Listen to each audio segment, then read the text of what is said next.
for patterns, tricks, stitches and tips, wands and needles, embroidery.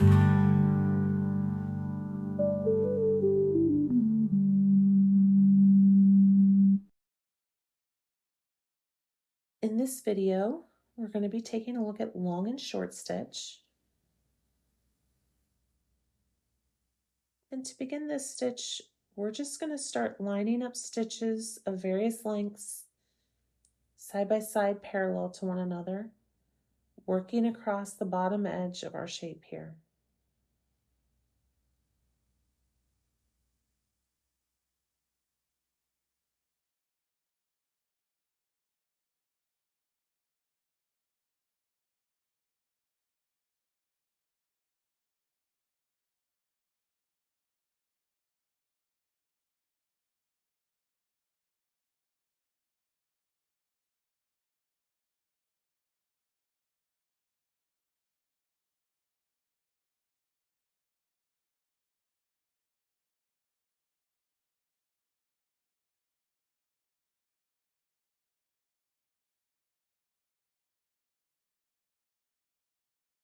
And you'll see as I'm stitching that I am not overly structured with this.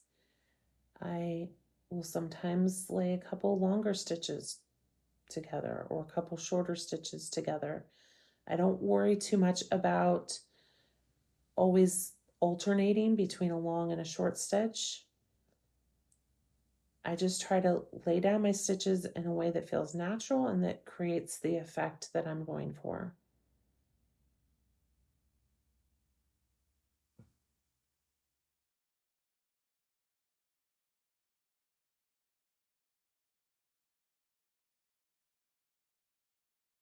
Sometimes I will even fan out my stitches or angle them, depending on what kind of shape that I'm filling in and what effect I'm looking for.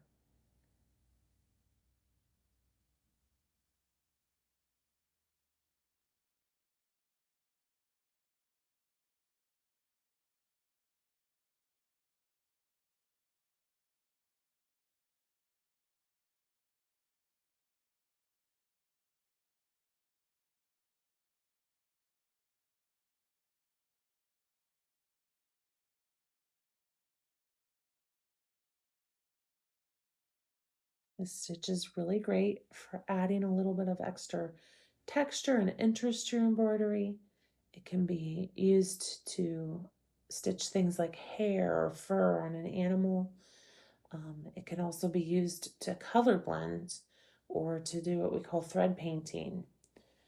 If you're going to use it to blend colors, the fewer strands of thread that you use, the better those colors are going to blend together. So it's just something to keep in mind if that's your goal in using this stitch.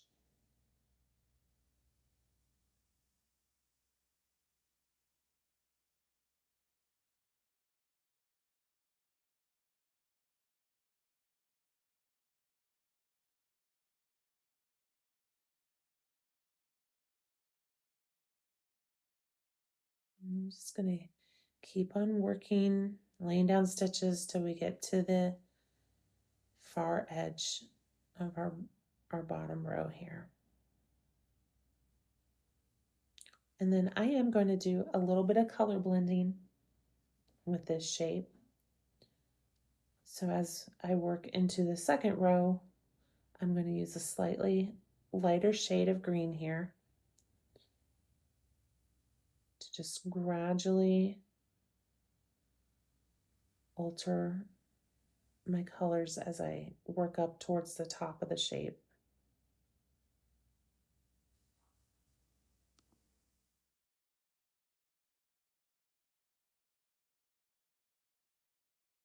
And I know that's going to be a little bit hard for you to see as I'm stitching, but at the end I will zoom in so that you're able to get a little bit better look at that and how you can use this stitch to create that effect.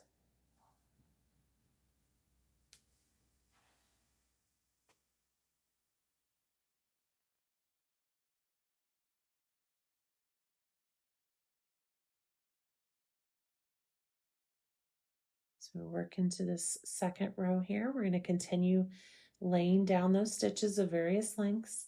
And we're just going to work those stitches into the row below to create a really natural blend, a natural appearance.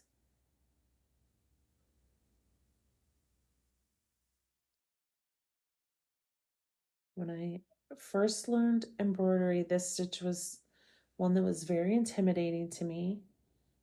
And I think it was the fact that it tends to be a little less structured than some of the other stitches. If you're feeling the same way, my best advice to you is just to keep practicing it, keep using it, don't shy away from it, because it really can be an enjoyable stitch that can add a lot of interest to your embroidery. It takes a little bit of practice to get comfortable with it. You really don't want to overthink this stitch. I find that if you are thinking about exactly where to place each and every stitch, you end up not getting the look that you're going for. So just kind of move along, do what feels natural, keep practicing it. I promise you'll get the hang of it.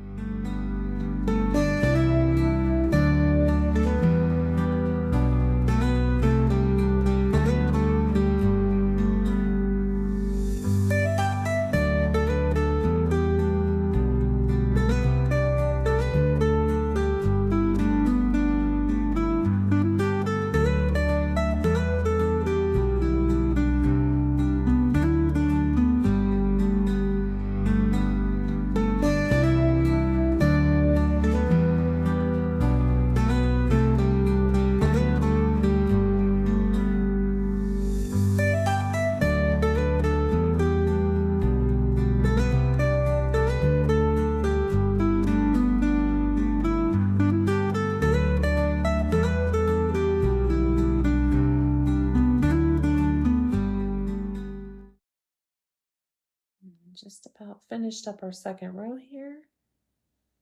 And again, as I go into the third row, I'm going to grab a slightly lighter shade. So we're gradually progressing from a darker shade on the bottom to a lighter shade on the top. And it just creates a really pretty blended effect.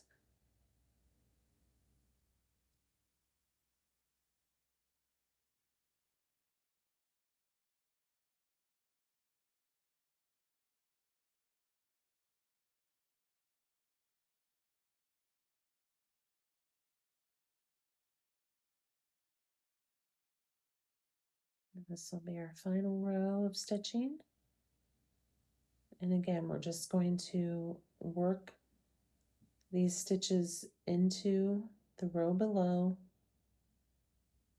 so that everything blends together in a nice natural way.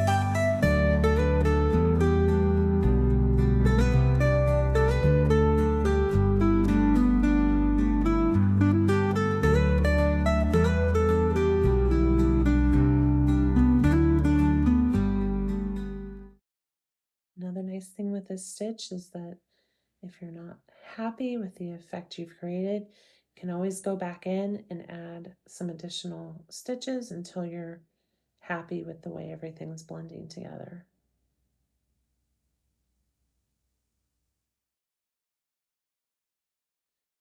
Just a couple more stitches to finish up our last row here. And then, like I said, I'll zoom in so that you can better see that color blending effect.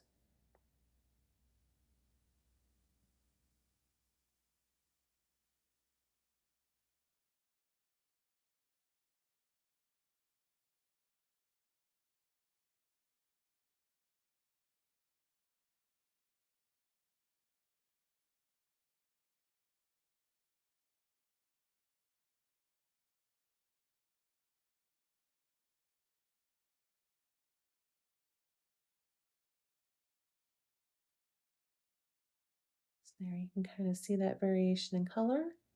That is how you do long and short stitch.